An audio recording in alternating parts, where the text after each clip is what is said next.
드디어 서울에 있는 집을 살 수 있는 기회가 왔습니다. 접근할 수 있는 지역에 접근할 수 있는 물건으로 반복적으로 내 자산을 늘리려는 연습은 충분히 하셔야 돼요. 자, 경기 이남 지역으로 보자라고 한다면, 경기 북부 지역에 내가 살고 있다라고 한다면 보시면 될 것 같습니다. 지금 시작하셔야 되는 시점이다. 지난 2025년에 부동산 시장에 진짜 많은 일들이 있었잖아요. 네.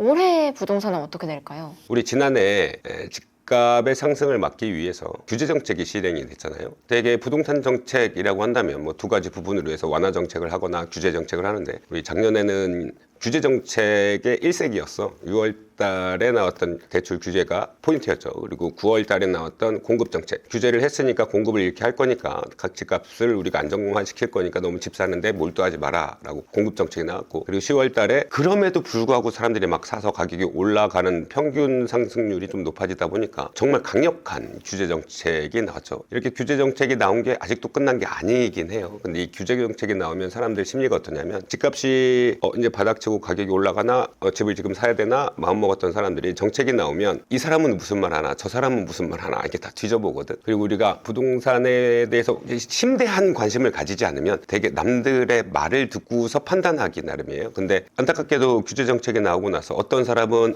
이걸로 집값 다 잡았다, 집값이 이제 내릴 일밖에 없다, 이렇게 얘기하는 사람도 있고, 어떤 사람은 그럼에도 불구하고 지금 심의상 집값 상승을 막을 수는 없다, 그리고 이 규제가 너무 약하다, 뭐 이렇게 말하는 사람들도 있어요. 그러면 우리는 어떻게 생각할까? 내가 만약에 집에 대해서 집값이 어떻게 진행될 거에 대해서 잘 모른다면 이렇게 할까 저렇게 할까 갈팡질팡하겠죠. 딱 그런 시기가 작년이었고, 많은 사람들이 나 어떻게 해야 돼? 이렇게 생각하시는 분들이 있어요. 그래서 저희들이 회원분들 대상으로 해서 설문조사를 해봤더니 무주택자와 1주택자 및 다주택자의 비율이 4대 6 정도 나오더라고요. 그러니까 집이 있는 사람은 집이 있는 사람대로 걱정이 많고, 또 집이 없는 사람들은 내 집 마련을 언제 해야 될까라는 걱정이 많은 시기가 지금 이 시기인 것 같아요. 항상 그렇지만 집값에 대한 규제 정책이 들어오면 그 규제 정책을 핀셋 정책이라고 해서 여러 가지 조건과 상황과 지역에 따라서 나누어서 지정을 하기 때문에 내가 어떻게 해야 될지, 내 상황에서 내가 어떻게 해야 될지 헷갈리는 건 너무나 당연합니다. 심지어 세금 정책까지 껴있다 보니까 그렇게 정책이 많이 뿌려져서 많은 부분 갈팡질팡 하실 것 같아요. 근데 이 갈팡질팡이 여기서 멈추는 건 아니라서 26년에도 더 많은 정책들이 아마 쏟아질 것 같아요. 그래서 저는 어떻게 예상하냐면 26년에도 약간의 선후 차이는 있을 수 있을지언정 가격이 상승할 거라는 사실은 변하지 않을 것 같고요. 더군다나 서울과 경기권 지역, 그러니까 서울 중심으로 말씀을 드리면 공급이 워낙에 적기 때문에 가격 상승하는 걸 막기엔 좀 역부족이지 않을까. 1월달 정도의 정책이 나올 것 같은데, 공급 정책 기반의 아니면 보유세에 대한 세제 정책까지 함께 넣을 수도 있고, 공급 정책부터 얘기를 한 다음에 세제 정책은 추후에 보유세가 변경된다고 하면 시행일자를 한 7월 1일 정도로 해서 보유세 정책이 나올 것 같은데, 그렇게 되면 내가 집을 샀을 때 세금을 많이 내야 되면 또 부담이 될 수 있잖아요. 그런 부분에 있어서 향후에도 계속적으로 갈팡질팡 하는 일이 지속될 것 같긴 하다. 다만 가격이 오른다는 전제가 깔려 있으니까, 가격이 오른다면 나는 어떤 지역에 어떤 부동산을 내 집 마련하는 게 좋을까, 또는 보유세가 좀 적거나 아니면 사는데 많은 결격 사유가 없는 다른 집을 사는 게 좋을까, 뭐 이런 부분에 대해서도 생각해야 되고 공부하는 게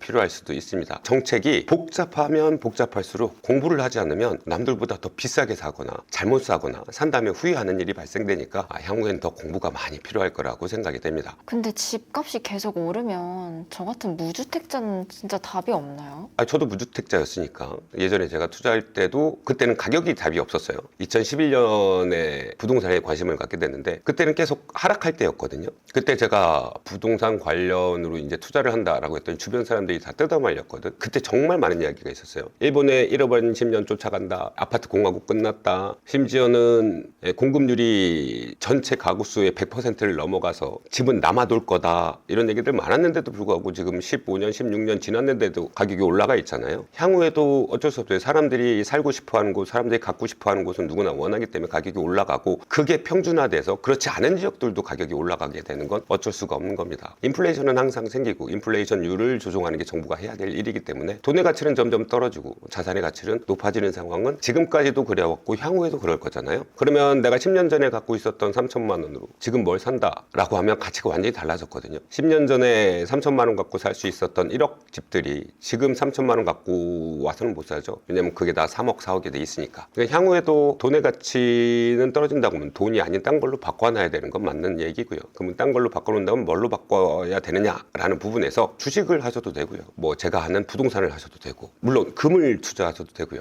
향후 여러분들이 갖고 있는 자금이 그 얼마가 됐든 간에 돈이 아닌 다른 걸로 바꿔놓으면 돈의 가치가 떨어지는 만큼 자산의 가치는 역설적이게도 상승할 수밖에 없는, 그래서 여러분들 바쁘게 이것저것 알아보고 가만히 은행에 놔두고만 있으면 그 돈은 일을 하지 않는다. 그럼 일을 하게끔 만들기 위해서 여러분들이 조금은 더 시간을 내서 공부하고 실행하고 하는 걸 반복해야 되지 않나 이렇게 생각을 해요. 무주택자도 마찬가지죠. 상대적 박탈감 생기는 거 당연합니다. 그 상대적 박탈감 때문에 집값을 억제하려고 하는 거고요. 이제 향후에 이제 뉴스에 그런 얘기 나올 겁니다. 내가 순수익으로 내가 벌어들인 월급을 몇 년 동안 한 푼도 안 쓰고 모아서 집을 살 수 있는가, 평균가로 퍼센테이지를 내는 게 있는데, 해당하는 퍼센테이지에 대한 얘기가 내년이나 내년 상반기 정도에는 뭐 30년이 걸린다, 40년이 걸린다 이런 얘기 나올 거예요. 근데 이 얘기를 여러분들이 처음 듣는 거냐? 또 그렇지 않습니다. 불과 몇 년 전만 해도 그 얘기가 나왔고, 항상 반복적인 사이클 안에서 언제 시작해도 늦지 않는다는 거 명심하시고, 무주택자 가격이 너무 높아. 그럼 내가 접근할 수 있는 지역에 접근할 수 있는 물건으로 반복적으로 내 자산을 늘리려는 연습은 충분히 하셔야 돼요. 일단 무주택자 같은 분들은 경매를 기반으로 말씀을 드리면, 경매 같은 경우에 물건이 주어진 상태에서 경쟁에 의해서 입찰해서 낙찰받는 과정을 반복하거든요. 근데 무주택자분들 같은 경우에 정말 기회가 왔죠. 드디어 경쟁률이 낮은 상태에서 서울에 있는 집을 살 수 있는 기회가 왔습니다. 내가 집을 갈아타겠다라는 1주택자하고 다주택자분들은 서울에 입찰을 못 하거든요. 그렇다는 얘기는 무주택자한테 기회가 열려있다는 뜻이죠. 그래서 돈이 좀 있거나 또는 내 집 마련을 지금 이 시점에 하고 싶어 라고 생각하시는 무주택자분들은 서울에 입성할 수 있는 좋은 기회가 경매로 열려 있으니까 요거 생각해 보시면 될 것 같고요. 자, 근데 여기서 대개 무주택자분들이 청년층이라고 한다면 돈을 모아놓은 상황이 아니겠죠. 그래서 돈이 좀 없어서 서울에 있는 물건을 입찰하지 못하시는 무주택자분들은 지금이라도 이 돈을 벌 수 있게 돈을 좀 반복해서 자산을 불려나가는, 내 돈에 맞는 지역과 물건을 선택해서 내 자산을 불려나가는 이런 방향으로 잡아야 될 것 같고요. 그러면 1주택자로 한번 넘어가 볼까요? 자, 1주택자분들은 두 가지 방향이 있을 수 있겠죠. 난 자산을 불리고 싶어, 또는 난 이번 기회에 상급지로 갖고 싶어. 지금 현재 법안으로 본다면 우리 1가구면서 일시적으로 2가구를 가질 수 있잖아요. 내가 새로운 지역에 집을 사고 종전주택을 팔겠어 라고 마음 먹으시면 이번 기회에 서울에 있는 물건들 접근하셔도 좋습니다. 예를 들어 내가 1주택자야. 근데 서울에 있는 집을 사면 난 취득록수가 8%네? 라고 생각하시지 않아도 되는 게, 일시적 1가구 2주택자의 혜택이 있기 때문에 종전주택을 팔겠다라고 마음먹으시면 새로이 낙찰받는 물건, 새로이 사는 물건에 입주하실 수 있는 상황이 되겠죠. 남들하고 경쟁력에서 떨어지지도 않고요. 근데 난 1주택자인데 상급지로 가고 싶은 게 아니라 난 자산을 불리고 싶어. 그럼 이분들은 뭐 딴 데 쳐다볼 거 없이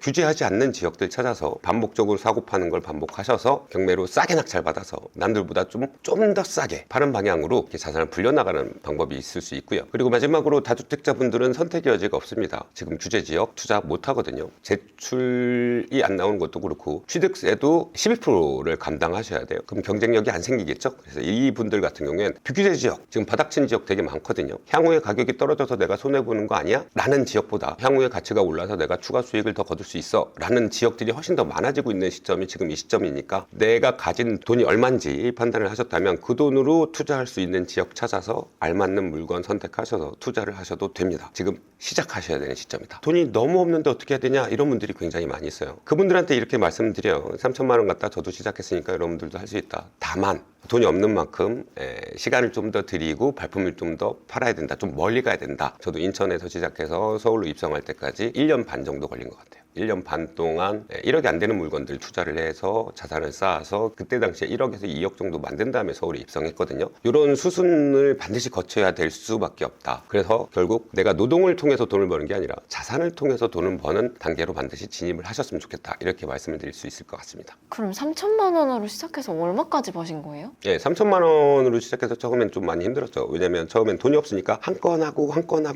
이렇게 할 수밖에 없잖아요. 그러니까 한 건 낙찰받아서 그게 팔릴 때까지 돈이 없으니까 있으니까 좀 기다렸다가 한 두세 건 하고 나니까 1억이 됐어. 그럼 1억이 됐으면 1억으로 입찰할 수 있는 물건 입찰해서 또 낙찰 받았겠죠. 이러다 나중에 3억이 되니까 두 건을 한꺼번에 할 수도 있고 세 건을 한꺼번에 할 수도 있고, 그러니까 나중 되면 계약 입수적으로 이제 내 자본금에 대한 양이 커질 수밖에 없거든요. 근데 결국 그래서 제가 3천으로 시작해서 7년 정도 정말 열심히 하니까 어느덧 서울에 30억짜리 건물을 올리고 있더라고. 그리고 그로부터 또 한 7, 8년 지났거든요.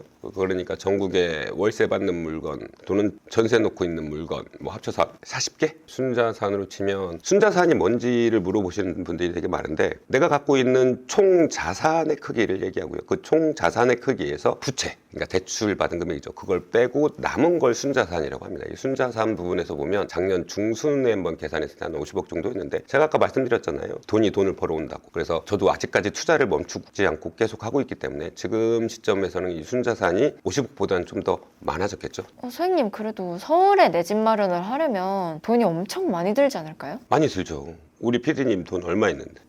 3천 정도? 3천? 안타깝게도 3천만 원 갖다 서울 입성은 불가능하고요. 그 서울 입성한다고 해도 다 쓰러져가는 반지 뭐 이런 것도 또 힘들어. 그래서 이 3천 갖다가 최소한 1억 5천에서 2억 정도는 마련하는 그 단계가 필요하고요. 그럼 그런 단계와 시간을 거치는 지역들은 또 어디가 있을까, 이게 궁금하잖아요. 전 경매를 주로 하니까 경매 물건으로서 한번 찾아볼게요. 지금 화면을 보시면 제가 주로 경매 물건 볼 때 쓰는 화면이고요. 옥지원원이라는 사이트예요. 경매 검색해서 3천만 원이면 우리 대출 끼고서 사게 되잖아요. 대출을 한 70%라고 가정했을 때 한 1억 정도 물건을 볼 수가 있거든요. 그럼 여기에 1억, 그리고 지역으로 봤을 때 전체 지역에서 찾으면 어려울 수 있으니까 제가 3천으로 투자할 수 있는 지역들을 한번 본다고 했을 때 아마도 안성까지는 가셔야 될 것 같아요. 안성까지 가서 아파트 살고 싶으니까. 여기 보시면 첫 번째 물건 8억 9,060까지 떨어져 있고요. 두 번째 물건은 4,800까지 지금 두 번 유찰돼서 떨어져 있고,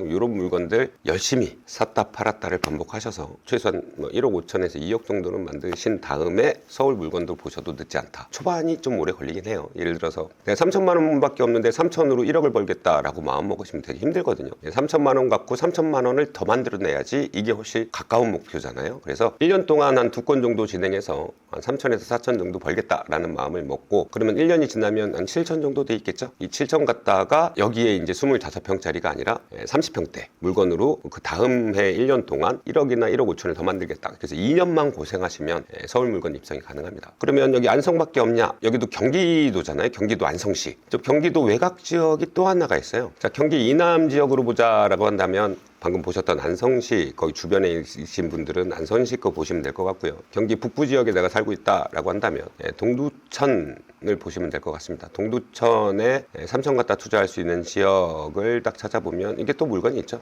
송내동에 있는 게 9,300까지 떨어져 있고요. 생현동에 있는 게 지금 9,100까지 떨어져 있으니까 이런 물건들 통해서 아까 말씀드렸던 것처럼 내가 다음 단계로 넘어가기 위한 단계를 한 단계를 밟는다. 내가 지금 레벨 1인데 레벨 2로 되기 위해선 이런 지역들 을 거쳐야 된다. 그래서 반복적으로 사고 파는 경험을 하면 이제 투자에 대해서 자신감이 좀 들거든요. 서울 이외 지역에서 자신감을 얻은 다음에 서울에 입성하셔도 늦지 않다. 이렇게 볼 수 있겠습니다. 지금 현재 부동산 시장을 한마디로 정리하자면 뭘까요? 한마디로 정리하자면 재탕이다. 제가 볼 때 지금 2015년부터 2018년까지 과정을 지금 현재 겪고 있는 거라고 보고요. 2015년부터 18년을 한번 돌이켜보자고 한다면 누구나 원하는 물건들의 가격은 상승했는데 그렇지 않은 물건들의 가격은 상승하지 않은 시기가 그 시기였거든요. 2018년부터 21년까지는 뭐 거진 모든 물건의 가격이 상승했어요. 서울시에. 그렇다면 지금 이 시점이 어느 구간에 와 있냐라고 한다면 2015년에서 18년 중에선 2017년 정도에 와 있다라고 보는 시장이고요. 지금 이 시장 보더라도 누구나 원하는 물건, 한강변에 있는 물건들 또는 신축 물건들 가격은 상승했는데 그렇지 못한 외곽 지역, 서울 외곽 지역에 있는 물건들의 가격은 상승하지 않은 지역. 그래서 더 헷갈릴 거야.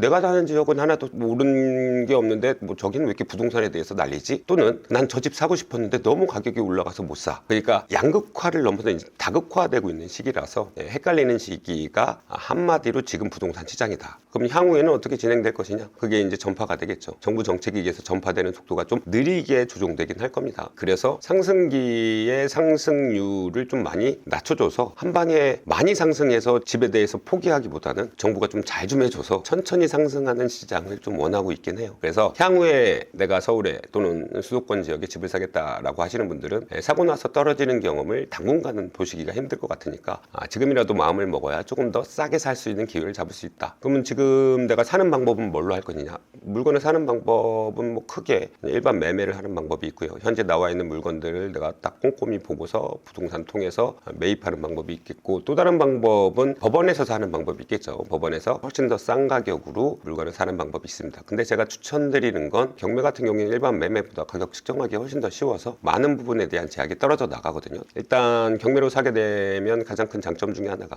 내가 살아도 되고 전세 놔도 되고 월세를 놔도 되는 여러 가지 선택지가 있기 때문에 투자 용도로 적합하다. 그래서 경매로 사시면서 싸게도 사가고 규제에도 벗어난 물건들로 취급할 수가 있다. 이렇게 말씀드릴 수가 있을 것 같습니다. 실제로 이 수강생들도 향후 진로에 대해서 상담을 통해서 방향을 결정한 다음에 이게 투자를 진행하시거든요. 작년에 신혼부부가 왔는데 첫 집으로 경매로 싸게 낙찰받고 싶다라고 하신 분이 계세요. 그분 같은 경우에도 가진 돈 다 끌어서 실제로 입주하실 집을 낙찰받고서 입주를 하셨습니다. 근데 실제 신혼집이었고 실제로 입주를 하셨는데 이 입주하시기 전에 경매의 특징 중에 하나가 낙찰받은 다음에 명도를 하고 입주를 할 수 있거든요. 근데 이 명도라는 과정을 이게 협의해서 진행을 하는데 이 협의해서 만들어 놓은 날짜, 그러니까 이 사람이 나가겠다고 약속한 날짜가 이 부부 신혼여행 날짜예요. 이 사람들이 신혼여행 갔어. 그래서 우리 멘토진 분들 중에 한 분이 가셔서 명도를 해줬거든. 그래서 이렇게 명도를 해준 상태에서 신혼여행 돌아오니까 어때? 입주할 집이 딱 생겨있죠. 그렇게 해서 입주하는 시기가 돼서 입주를 했는데 너무도 좋아하셔. 이 좋아하는 것 중에 가장 큰 이유 중에 하나가 낙찰받았을 때하고 실제 입주할 때하고 가격이 1억이 차이나. 싸게 낙찰받은 것도 있고 약간 올라서 1억 정도를 싸게 산 집으로 입주하는 그런 경험을 하신 분들이 있고요. 그러니까 얼마나 기분이 좋겠어요.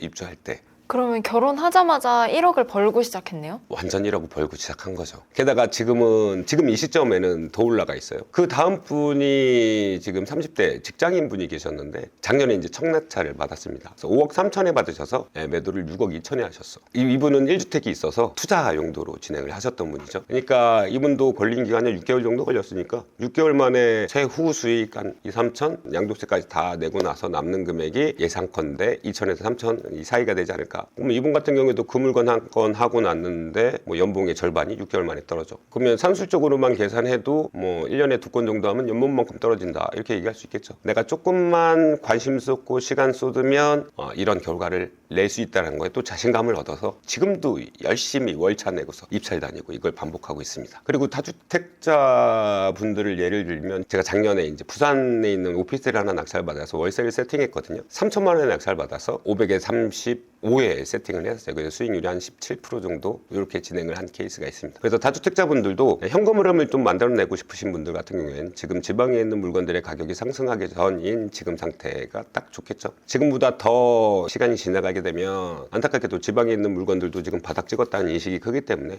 가격이 올라가는데 월세는 그만큼 안 올라가겠죠. 그러면 수익률이 떨어지거든요. 그래서 지금 이 시점이 다주택자분들도 월세 또는 현금 흐름을 만들어내는 딱 좋은 시기가 될 수 있다라고 말씀을 드릴 수 있습니다. 근데 저는 가진 돈이 너무 없어서요. 그래도 단기간에 수익을 내긴 어렵지 않을까요? 아니에요. 가진 돈이 없으면 가진 돈이 없는 대로 내 가진 돈으로 투자할 수 있는 지역을 찾으면 되고요. 물론 얼마 전에 수강생이 200~300만 원 있는데 저 할 수 있나요? 라고 물어보시는 분이 계셨어요. 근데 그분한테 명확하게 말씀드렸습니다. 좀 더 모아갖고 오라고 말씀을 드렸어요. 어쩔 수 없는 단계죠. 200~300만 원 정도 있으면 대출을 아무리 낀다 하더라도 600만 원, 700만 원 되는 물건에 투자를 해야 될 텐데 그럼 너무 적기 때문에 너무 많은 사다리를 만들어야 돼. 그래서 내가 지금 집중할 수 있는 곳에 집중하는 게 좋고요. 최소한 3천만 원 정도까지는 돈을 모으는 거에 집중하셨으면 좋겠고, 지금 3천만 원 정도를 모았다라고 한다면 이 3천만 원 갖고 다른 부분에 돈을 벌 수 있는 부분들을 더 찾는, 자본으로 자본을 버는 이 부분에 관심을 가졌으면 좋겠다, 이렇게 말씀드릴 수가 있습니다. 소장님, 그럼 저 지금 시작하면 올해 안에 수익 낼 수 있을까요? 그게 우리 기본 목표고요. 우리 목표가 물건 하나를 투자를 시작하면 6개월 만에 자본금 회수한다라는 게 목표이기 때문에 이제 1월 달이잖아요. 충분히 가능하고요. 그리고 6개월 만에 계획대로 진행을 되게끔 진행한다면 아마